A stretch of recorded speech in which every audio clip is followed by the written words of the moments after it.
कड़ियो गंवर में girls high school ऐं boys higher secondary स्कूलनि जे इमारतुनि जो कमु रोलड़े जो शिकार ऐं तदरीसी अमल शुरू न थियण ख़िलाफ़ अॼु 5 ॾींहं बि तइलीम बचायो कमेटी कड़ियो गंवर जे अॻुवाण विष्णुमल महेश्वरी, अबूबकर कच्छी, नाज़ मिठूमल महेश्वरी, जेठोमल महेश्वरी ऐं ॿियनि जी अॻुवाणी में शहीद फाज़ल राहू चौक ते अलामती बुख हड़ताल कैंप क़ाइमु कई वई। अलामती बुख हड़ताली कैंप ते अवामी तहरीक जे मरकज़ी अॻुवाण अनवर नूहानी, अल्ताफ़ खासकेली समेत शहरियुनि वॾे अंग में शिरकत कई। उन मौक़े ते अॻुवाणनि मीडिया सां ॻाल्हाईंदे चयो त कड़ियो गंवर शहर में तइलीम खे हथ वठी तबाह कयो वियो आहे।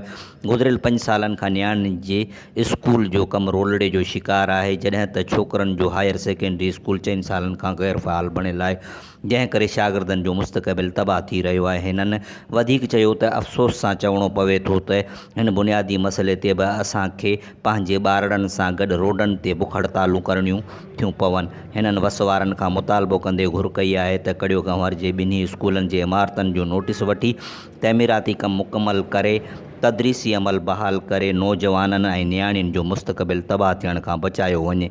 कांजी कुमार, इबरत न्यूज़, कड़ियो गंवर।